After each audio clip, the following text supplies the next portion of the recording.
नमस्ते बच्चों। हमारा अब एग्ज़ाम स्टार्ट है 7 के, तो मैं उसी के लिए मैं आपको चाहती हूँ कि थोड़ा अपठित गद्यांश के बारे में बता दूँ, और जो पत्र वगैरह हमने किए हैं तो उसका मैं थोड़ा रिवीज़न करा देती हूँ आपको, क्योंकि काफ़ी पहले किए थे, मुझे नहीं लगता आपने रिवाइज़ किए होंगे वो तो, और अगर किए हैं तो फिर से आपका एक बार रिवीज़न हो जाएगा। तो आप ध्यान से सुने। तो अपठित जो गद्यांश आता है आपके पेपर में, अपठित जैसा कि नाम से ही पता है कि हमने पहले वो पढ़ा नहीं है, यानी कि हमारे पाठ्यक्रम में वो नहीं है। किसी भी बाहर से वो कोई भी पैराग्राफ दे दिया जाएगा और उसमें से आपसे प्रश्न उत्तर पूछे जाएंगे। तो अच्छे पैराग्राफ आते हैं, तो आप ध्यान से पढ़ें पैराग्राफ को। पहली बात, उस गद्यांश को अच्छे तरीके से आप पढ़ो, फिर उसमें से कुछ अच्छे पॉइंट्स हैं उनको थोड़ा ध्यान में रखें, और फिर आप उसमें गद्यांश में पूछे गए प्रश्नों को पढ़ें। फिर प्रश्न पढ़ने के बाद आप फिर से एक बार गद्यांश को पढ़ें, जिससे आपके दिमाग में प्रश्न है उसके अकॉर्डिंग आंसर आपके दिमाग में आ जाए। तो इस गद्यांश को हम पढ़कर देखते हैं। जीवन में वही मनुष्य सफल है जो समय के साथ चलता है। कुछ लोग तो ऐसे दूरदर्शी होते हैं जो आने वाले समय को पहले ही भांप जाते हैं। ऐसे व्यक्ति अपनी योजना पहले ही बना लेते हैं तथा हर कसौटी पर सफल होते हैं। यानी कि जीवन जो है उसमें हर तरह का समय आता है, अच्छा बुरा सुख दुख सभी तरह का आता है। तो अगर हमारे पास कुछ है और हम उसको आगे की समय के लिए उसको तरीके से अगर हम उसको नहीं यूज़ करते उस चीज़ को, तो वह हमारे पास धीरे धीरे ख़त्म हो जाएगी। तो हमें आने वाली परिस्थितियों के बारे में सोचकर, यानी कि आगे क्या होने वाला है उसको सोच के हमें करना चाहिए। तो ये ज़रूरी नहीं है कि हमें पैसे से ही हो, हमें आगे वाले दूरदर्शी यानी कि हमें आने वाले समय के बारे में सोचना चाहिए। जैसे एक विद्यार्थी के लिए क्या है आने वाला समय, उसके लिए क्या समय है कि उसकी परीक्षाएं आएंगी, तो उसको उसी समय से पढ़ के चलना चाहिए, क्योंकि आने वाले समय में हमें क्या हमारी परिस्थिति होगी अगर हम उस चीज़ को नहीं सोच कर चलेंगे। तो इन सभी चीज़ों के बारे में बताया है। तो जो लोग आगे के बारे में सोच कर चलते हैं तो वो अपने हर कसौटी पर सफल होते हैं। हमें समय के साथ आगे बढ़ते हुए अपना काम पूरा करते रहना चाहिए, चाहे वो नौकरी से संबंधित है या कोई व्यापार से संबंधित है या पढ़ाई से संबंधित है, कोई भी कार्य है। कल के भरोसे पर काम को छोड़ना समस्याओं को आमंत्रित करना है। समय बड़ा ही बलवान होता है। समय के अनुरूप चलने वाला गरीब से अमीर बन जाता है, जबकि समय को ठीक से न भांपने वाला अमीर से कंगाल बन जाता है। क्योंकि जो समय का सही प्रयोग कर रहा है, मेहनत कर रहा है और अपने समय के बारे में सोचकर चल रहा है, तो वो गरीब से अमीर बन जाएगा। और जिसके पास किसी चीज़ की कमी नहीं है लेकिन वो समय के अनुसार नहीं चल रहा है, तो कंगाल भी बन सकता है। प्रत्येक व्यक्ति के जीवन में कुछ ऐसे क्षण आते हैं, कुछ ऐसा समय आता है जिनसे उसके भाग्य का बनना और बिगड़ना तय होता है। अगर व्यक्ति ने समय की सही गति या दिशा को समझ लिया तब तो वह सफल हो गया, अन्यथा उसके हाथ केवल असफलता ही लगेगी। खेल कूद, खासकर दौड़ की प्रतियोगिताओं में समय ही सर्वाधिक निर्णायक होता है, क्योंकि आज का जो युग है वो प्रतियोगिताओं का युग है। सभी लोग एक दूसरे से मुकाबले में आगे हैं। पढ़ाई में देख लो या किसी जॉब में देख लो या किसी भी तरीके से हम देखते हैं तो हर चीज़ में प्रतियोगिता यानी कि एक दूसरे की होड़ बहुत ज़रूरी है। कल्पना चावला को ले जाने वाला अंतरिक्षयान कोलंबिया यदि कुछ मिनट और ठीक रहता तो शायद वे और उसके सभी साथी अंतरिक्ष यात्री सुरक्षित बच जाते। अतः हम कह सकते हैं कि मानव जीवन का सबसे बड़ा नियामक घटक समय ही है, यानी कि हर पल मनुष्य के लिए कीमती है। तो इस गद्यांश को पढ़कर हमें समझ आया, गद्यांश इजी है, लेकिन अगर कई बार थोड़ी लैंग्वेज अलग है तो हम उसको 2 बार भी रीड कर सकते हैं, 3 बार भी रीड कर सकते हैं। फिर पढ़ते हैं हम प्रश्न।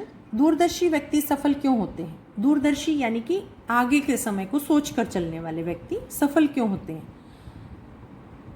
अब आपको 2-3 लाइनों में इनका उत्तर देना है। जो लोग दूरदर्शी होते हैं, जो लोग पहले से ही आगे के समय को भाप कर चलते हैं, वे लोग योजना बना के, यानी कि उनकी प्लानिंग होती है किसी काम को करने के लिए, तो वो हमेशा अपने काम में सफल होते हैं। अब आपका सबसे अच्छा एग्जाम्पल आपकी पढ़ाई से संबंधित है कि अभी आपके S7 एग्ज़ाम होने वाले हैं। जो बच्चे रेगुलर पढ़ रहे हैं उनको कोई कठिनाई नहीं आएगी और वो अच्छे मार्क्स से पास होंगे। लेकिन जिन बच्चों ने जो पढ़ाई रेगुलर नहीं कर रहे और कक्षा में अच्छे अंक प्राप्त करने हैं, तो उनको कड़ी मेहनत करनी पड़ेगी, तब उनको अच्छे अंक प्राप्त हो सकते हैं। ये नहीं कि नहीं होंगे, हो सकते हैं, लेकिन उनको दिन रात एक करके मेहनत करनी होगी। फिर है, समय के साथ नहीं चलने वाले का क्या हश होता है, यानी कि उसका क्या नुकसान होता है। समय के साथ नहीं चलने वाला अपने जीवन में असफल साबित होता है, यानी कि उसको जीवन में सफलता नहीं मिलती। समय के साथ नहीं चलने से अनेक समस्याएं उसे घेर लेती हैं। समय की गति एवं दिशा को जिसने नहीं समझा, उसके साथ केवल असफलता ही मिलती है उस व्यक्ति को, और वह अमीर से कंगाल भी बन जाता है। तो इस तरह से हर मनुष्य को अपने समय के अनुसार चलना चाहिए, समय को देखते हुए चलना चाहिए, आने वाले समय के बारे में भी सोच के चलना चाहिए। ये नहीं कि आज कोई बात नहीं, आज का काम हमें कल पे नहीं टालना चाहिए। हर काम हमें समय पे करना चाहिए, प्लानिंग से करना चाहिए।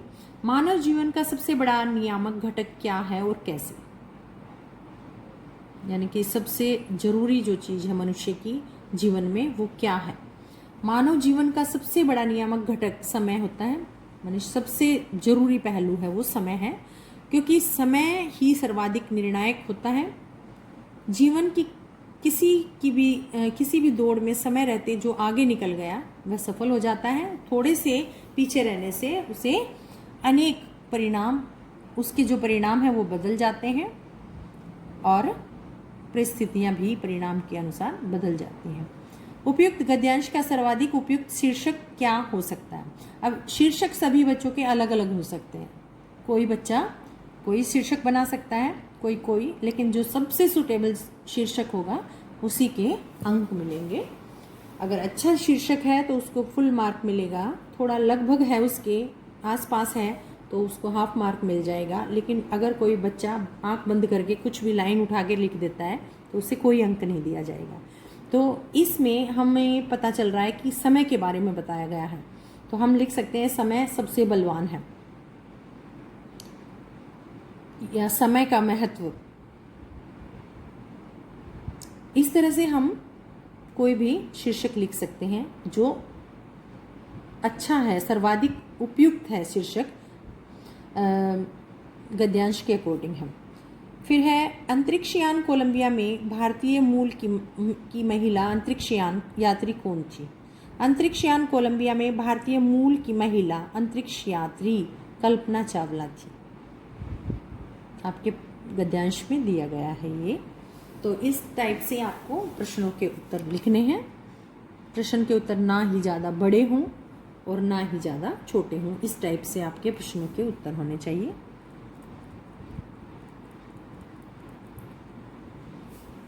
उसके बाद एक अपठित काव्यांश भी आपके पेपर में आता है। काव्यांश यानी कि कविता की पंक्तियां आती हैं और उसके आधार पर भी उससे आपसे प्रश्न पूछे जाएंगे। कविता है, सच हम नहीं, सच तुम नहीं, सच है महज संघर्ष ही। संघर्ष से डटकर जिए तो क्या जिए हम, या कि तुम जो नत हुआ वह मृत हुआ। यानी कि जीवन में सच ना हम हैं और ना तुम हैं, यानी कि सच कुछ भी नहीं है जीवन में।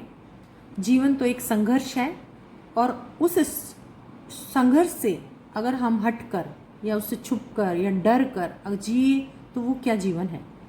नत हुआ यानी कि जो झुक गया वह मर गया, यानी कि नत यानी कि जीवन पथ से जो भटक गया, यानी कि जो संघर्ष से नहीं करना चाहता और उससे मुंह मोड़ लेता है, तो वह मृत समझो, वह मरा हुआ है। जो वृंत से झरकर कुसुम, जो लक्ष्य भूल रुका नहीं, और जो फूल है वो है टहनी से, वृंत का अर्थ है टहनी या शाखा से झड़कर फूल अपने लक्ष्य को भूल रुका नहीं, यानी कि भूल नहीं सका। उसने भी गिर गया वह पेड़ की शाखा से, लेकिन वह अपने लक्ष्य को नहीं भूला। जो हार देख झुका नहीं, हार मानकर वह नहीं झुका। जिसने प्रणय पाथ्य माना जीत उसी की ही रही, सच हम नहीं सच तुम नहीं। जैसे प्रणय का अर्थ है प्रेम, पाथ्य का अर्थ है या जिस तरह से यात्री जो है वो यात्रा के समय उस यात्री को भोजन कितना इम्पोर्टेंट है, क्योंकि आज के टाइम में तो फिर भी बहुत रेस्टोरेंट मिल जाएंगे, होटल मिल जाएंगे जहाँ रास्ते में मनुष्य खाता पीता चला जाएगा। लेकिन पहले के समय में, पुराने समय की कविता ही, तो उस समय में अगर वहाँ जब कोई यात्रा करने के लिए जाता है तो वह यात्री अपना भोजन अपने साथ लेकर चलता है। तो अगर उसके पास भोजन नहीं है तो वो क्या यात्रा कर सकता है। तो उस यात्री के लिए भोजन जितना ज़रूरी है, उसी तरह से जीवन में प्रेम भी उतना ही ज़रूरी है। प्रेम से रहना वो जीवन जीने में बहुत अधिक सहायक है। सच हम नहीं सच तुम नहीं, ऐसा करो जिससे नए प्राणों में कहीं जड़ता रहे, जो है वहाँ जहाँ चुपचाप अपने आप से लड़ता रहे। जो भी परिस्थितियाँ मिले, काटे चुभे कलियाँ खिलें, हारे नहीं इंसान है संदेश जीवन का यही, सच हम नहीं सच तुम नहीं। यानी कि कैसी भी सिचुएशन स्थिति आए जीवन में, लेकिन मनुष्य को कभी भी हार नहीं माननी चाहिए और अपने जीवन में संघर्ष करते रहना चाहिए। तो एक दिन सफलता जरूर मिलेगी। और यही हमारा जीवन है कि जीवन में कुछ भी सच नहीं है, ना तुम और ना हम, और ऐसे ही जीवन हमारा चलता रहेगा। अब पूछा गया है इसमें भी इसी तरह से प्रश्न पूछे गए हैं। प्रश्न 1 है, प्रस्तुत काव्यांश का संदेश क्या है। यानी कि इस जो कविता का जो की लाइनें हैं, पंक्तियां हैं, इनमें क्या बताना चाह रहा है कवि। तो इसमें कवि बता रहे हैं कि इंसान को कभी भी अपनी परिस्थितियों में हारना नहीं चाहिए, हार नहीं माननी चाहिए, चाहे हमारे साथ कैसा भी जीवन में, क्योंकि जीवन में हर तरह की स्थिति मनुष्य के साथ आती हैं, सुख दुख, कठिन परिस्थितियाँ। कई बार मनुष्य इतना निराश हो जाता है, लेकिन फिर भी हमें हार नहीं माननी चाहिए। अपना जीवन इसी प्रकार जीते रहना चाहिए। प्रस्तुत काव्यांश में कवि ने किस जीवन सत्य का उल्लेख किया गया है। इस काव्यांश में कवि ने निरंतर यानी कि लगातार संघर्ष करते रहने को ही जीवन के रहने में ही जीवन के सत्य के रूप को स्वीकार किया गया है। प्रस्तुत काव्यांश के लिए सर्वथा उपयुक्त शीर्षक लिखिए। इस काव्यांश के लिए सबसे उपयुक्त शीर्षक क्या है। इसमें जीवन संघर्ष, तो ये इसका उपयुक्त शीर्षक है। और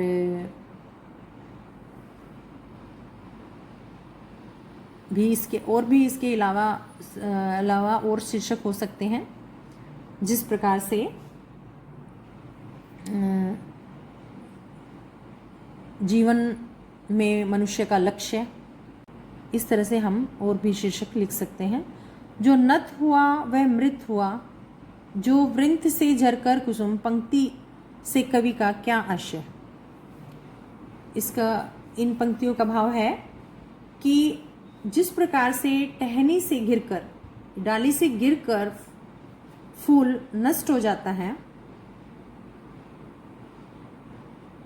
उसी प्रकार जो व्यक्ति विपरीत परिस्थितियों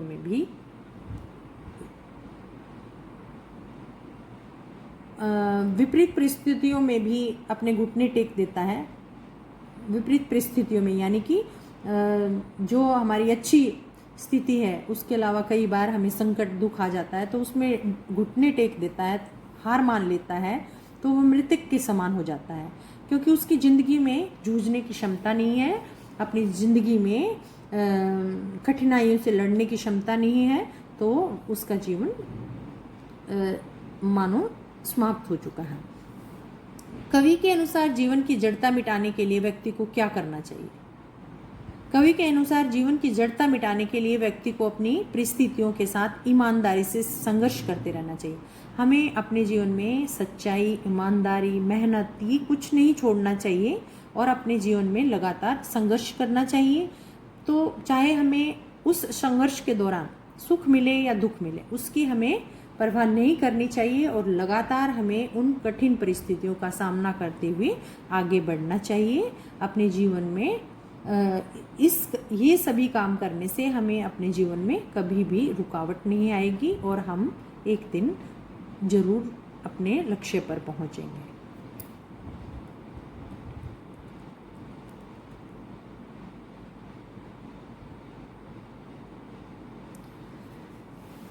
अब है हमारा औपचारिक और अनौपचारिक पत्र। तो हमने पहले भी पत्र हम पढ़ चुके हैं, तो इस बार पत्र में हमारे, क्योंकि अब हम निबंध वगैरह कुछ नहीं दे रहे, इसलिए औपचारिक और अनौपचारिक दोनों पत्र आपके पेपर में आएंगे, दोनों के साथ ऑप्शन आएंगे, लेकिन आपको दोनों औपचारिक में 2 पत्र होंगे जिनमें से आपको एक करना है, और अनौपचारिक में 2 पत्र होंगे जिनमें से आपको एक करना है। दोनों तरह के पत्र एक एक करने हैं, तो अच्छी तरह से आपको पत्र याद करने हैं।